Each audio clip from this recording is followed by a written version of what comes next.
Hello everyone, ഞാൻ Purnima. Season 2 senior ലിവിങ്ങിൻ്റെ ഒരു special എപ്പിസോഡിലേക്ക് ഏവർക്കും സ്വാഗതം.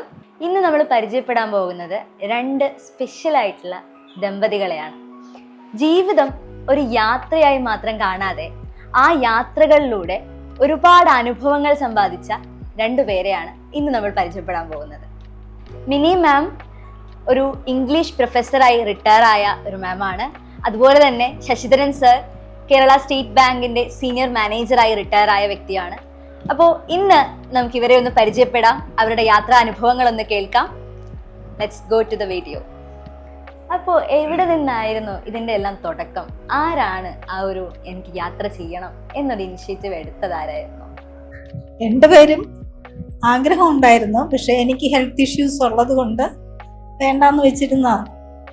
പിന്നെ ഒരു ട്രയൽ നടത്തി കുഴപ്പമില്ലെന്ന് കണ്ടപ്പോൾ പിന്നെ കണ്ടിന്യൂ ചെയ്തു. അതെ അതെ.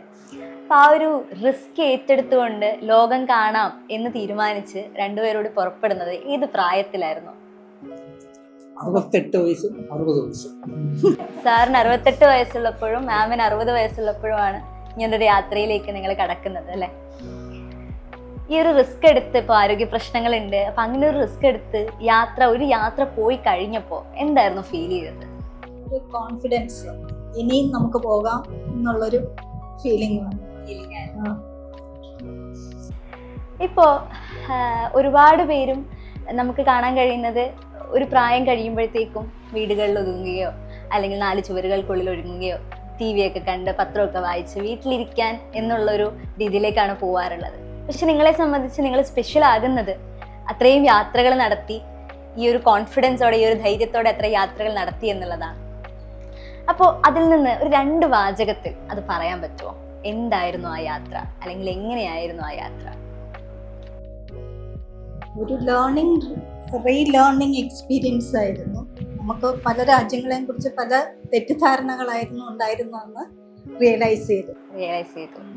യൂറോപ്പ് എന്നൊക്കെ പറയുമ്പോഴത്തേക്കും എല്ലാവരും വളരെ കംഫർട്ടബിൾ ആയിട്ട് ജീവിക്കുന്ന സ്ഥലമായിട്ടാണ് നമ്മൾ കരുതിയിരുന്നത്. പക്ഷെ ചെന്നപ്പോൾ ഹൗസ്ലെസ് ആൾക്കാര്, ഹോംലെസ് ആൾക്കാര് റോഡിലിങ്ങനെ നമ്മുടെ ഇവിടുത്തെ വ്യാജകരിഭിഷക്കാരിരിക്കും പോലെ അവിടെ ഇരിക്കുന്നത് കണ്ടു.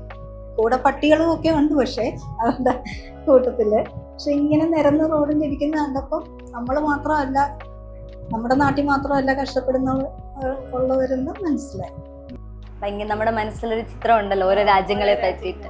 അതിൽ നിന്നൊരു മാറ്റം, ഒരു പെർസ്പെക്റ്റീവ് ചേഞ്ച് അവിടെ ഉണ്ടായി. പിന്നെ കള്ളന്മാര് നമ്മുടെ നാട്ടിലെ ഉള്ളെന്നായിരുന്നു.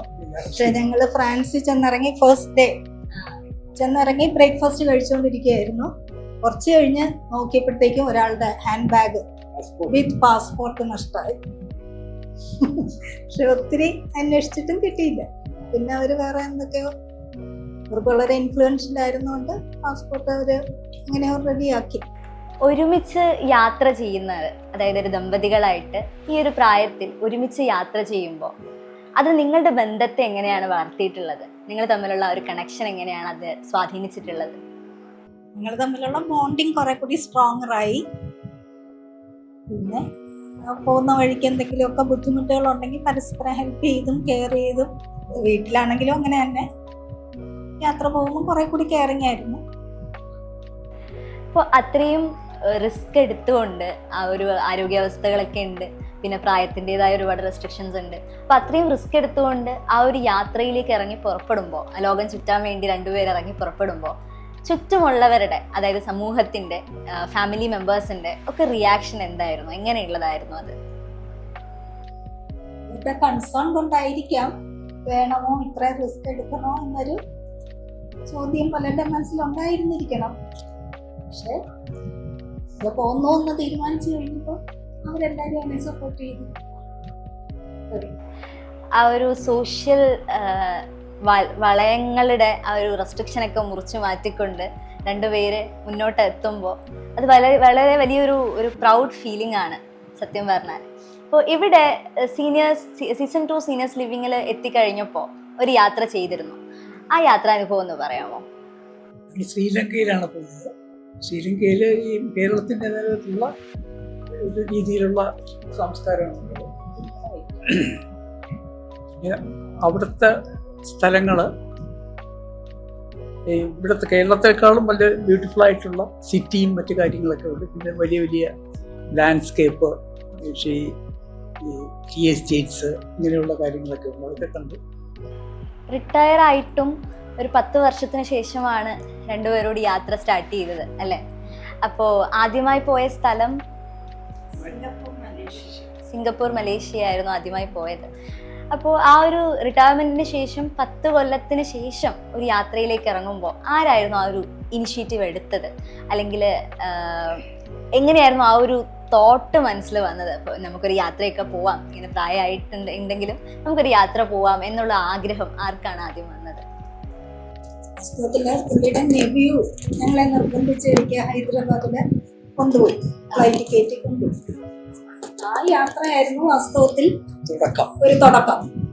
പോയി കഴിഞ്ഞപ്പം പിന്നെ ഞങ്ങൾക്ക് ഒറ്റയ്ക്ക് പോകാം ഒരു ധൈര്യം. അവരാണ് തുടക്കം. അവർ ഫാമിലിയായിട്ട് ഞങ്ങളെ കൊണ്ടുപോയി ഹൈദരാബാദിൽ 3-4 ദിവസം താമസിച്ചു. അത് കഴിഞ്ഞ് തിരിച്ചു വന്നിട്ട് പിന്നെ ഞങ്ങൾ ഉടനെ പോയി രണ്ടുപേരും പാസ്പോർട്ട് എടുത്തു. അടുത്ത ട്രിപ്പ് സ്റ്റാർട്ട് ചെയ്തു. അതായത് 61-ാം വയസ്സ് വരെ പാസ്പോർട്ട് ഇല്ലായിരുന്നു. അതിനുശേഷമാണ് പാസ്പോർട്ട് എടുക്കാനും യാത്ര ചെയ്യാനും ഒക്കെ തുടങ്ങിയത്. അപ്പൊ ഈ യാത്രാ അനുഭവങ്ങൾ ഉണ്ടല്ലോ, ഒരുപാട് രാജ്യങ്ങൾ സന്ദർശിച്ചിട്ടുണ്ട്. അപ്പൊ ഈ യാത്രാ അനുഭവങ്ങളൊക്കെ നിങ്ങൾ എങ്ങനെയാണ് സേവ് ചെയ്ത് വെച്ചിട്ടുള്ളത്? ഫോട്ടോ രൂപങ്ങളിലാണോ, ഫോട്ടോസിൽ കഥകൾ എഴുതിയാണോ, പടങ്ങൾ വരച്ചിട്ടാണോ? എല്ലാത്തിലും ഫോട്ടോകളായിട്ടാണ് ഉള്ളത്. അപ്പൊ ആ ഓർമ്മകൾ ഇനിയിപ്പോ ഒരു വർഷങ്ങൾ കഴിഞ്ഞ് കുറച്ചുകൂടി നാളുകൾ കഴിഞ്ഞ് എടുത്ത് നോക്കുമ്പോൾ ആ ഒരു ഫീലോട് കൂടി ആ പിക്ചേഴ്സ് കാണാൻ സാധിക്കുമോ? ഉറപ്പായിട്ടും. തുടക്കം മുതലുള്ള ഫോട്ടോസ് സേവ് ചെയ്തു. 2017-ലാണ് സ്റ്റാർട്ട്. First trip Malaysia. ഇത്രയും യാത്രകൾ നടത്തിയതിൽ ഏറ്റവും ഭംഗിയായി തോന്നിയത് അല്ലെങ്കിൽ ഏറ്റവും ബെസ്റ്റ് ആയിട്ട് തോന്നിയ സ്ഥലങ്ങൾ ഏതൊക്കെയാണ്? യൂറോപ്യൻ യാത്രയിൽ സ്വിറ്റ്സർലൻഡ്, ഇറ്റലി, പാരീസ്, ജർമ്മനി.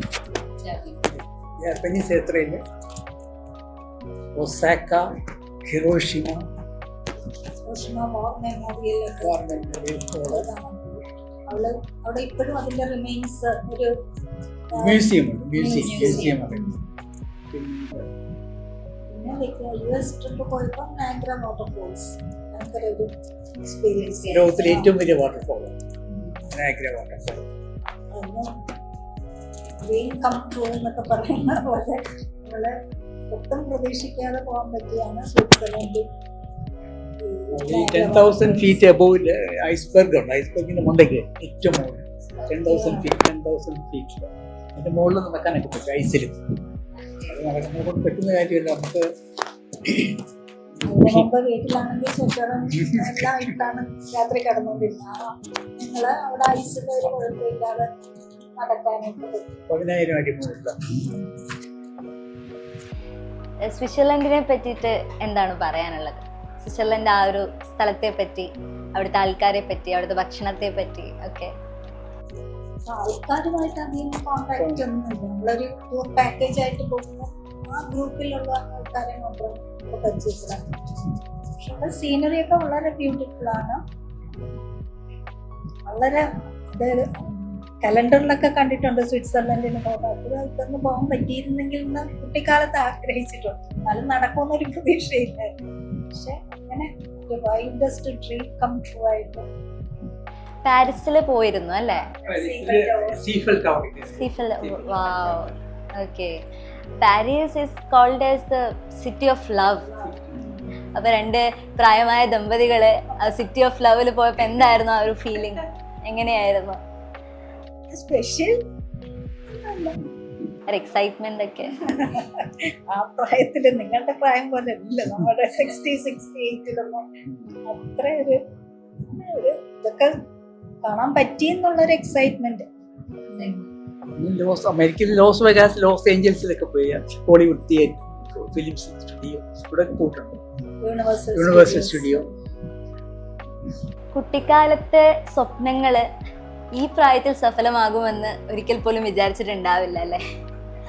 അപ്പൊ ഇനി അടുത്ത യാത്ര എന്താണ്? അടുത്ത യാത്രയെ പറ്റിയിട്ടുള്ള സ്വപ്നങ്ങൾ എന്താണ്? ഇനി എന്ന് പോകണം, എവിടെ പോകണം, അങ്ങനെ ഒരു സ്വപ്നം അതെന്താണ് ഇനി? ഇനി നേരത്തെ 10-15 ഡേയ്സ് ഒക്കെ പോവായിരുന്നു. ഇപ്പം പക്ഷെ അത്രയും ലോങ് ട്രിപ്പിനുള്ള ഒരു ബുദ്ധിമുട്ടുകൾ തോന്നുന്നുണ്ട്. അതുകൊണ്ട് മാക്സിമം 5 ഡേയ്സിൽ പോകാൻ പറ്റുന്ന സ്ഥലങ്ങൾ ഇന്ത്യയിലും പുറത്താണെങ്കിലും ഒക്കെ ടൈം ലിമിറ്റ് കുറച്ചുകൊണ്ട് പോകാൻ പറ്റുന്ന സ്ഥലങ്ങളാണ്. ഇപ്പോൾ അജന്ത എല്ലോറ കേവ്സ് ഒക്കെ പോകുന്നുണ്ട്, ഹംപി, അങ്ങനെയുള്ള സ്ഥലങ്ങളിൽ ഇന്ത്യക്കകത്തേക്ക് ചുരുങ്ങിയാലോ എന്നൊരു തോന്നൽ. ലോങ് ട്രിപ്പ് ബുദ്ധിമുട്ടായിട്ട് പുള്ളിക്ക് ഫീൽ ചെയ്യുന്നുണ്ട്.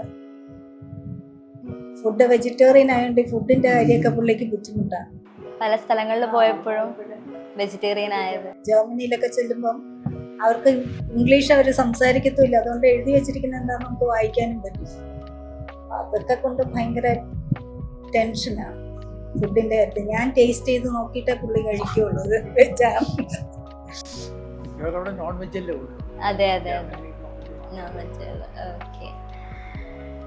അപ്പോൾ ഒരു ചോദ്യം കൂടി ഉണ്ട്. ഇനി വരുന്ന തലമുറയോട്, അല്ലെങ്കിൽ നിങ്ങളുടെ തന്നെ പ്രായക്കാരോട്, ഇപ്പോൾ യാത്രയൊന്നും ചെയ്യാതെ ഇങ്ങനെ വീടുകളിലേക്ക് ഒതുങ്ങി മക്കളുടെ കൂടെയൊക്കെ നിൽക്കുന്ന, അല്ലെങ്കിൽ അങ്ങനെയുള്ള സ്വപ്നങ്ങൾ കരുതാത്ത നിങ്ങളുടെ പ്രായമുള്ള ആൾക്കാരോട് എന്താണ് പറയാനുള്ളത്? അമ്മമാരോടും അച്ഛന്മാരോടും ഒക്കെ എന്തെങ്കിലും ഒരു 2 വാക്ക് പറയാൻ വേണ്ടിയുണ്ടോ അവരോട്? കഴിയുമെങ്കിൽ എല്ലാവരും യാത്രകൾ പോവുക. നമ്മുടെ ചിന്താഗതിയും വിഷമങ്ങളും ഒക്കെ മാറ്റിയെടുക്കാൻ അതിന് സാധിക്കും. യാത്രയെ പോലെ അതിന് പറ്റിയ ഒരു ഔഷധം മറ്റൊന്നില്ല എന്നാണ് ഞങ്ങളുടെ അനുഭവത്തിൽ നിന്ന് മനസ്സിലാക്കിയത്. അപ്പോൾ thank you very much for your time and share ചെയ്ത ഓരോ എക്സ്പീരിയൻസിനും very much thank you very much. ഇന്നത്തെ ഈ സ്പെഷ്യൽ എപ്പിസോഡ് ഇവിടെ അവസാനിക്കുകയാണ്. Keep watching. അടുത്ത എപ്പിസോഡുമായി സീസൺ 2 ഇനിയും വരുന്നതാണ്. Signing off. Stay tuned.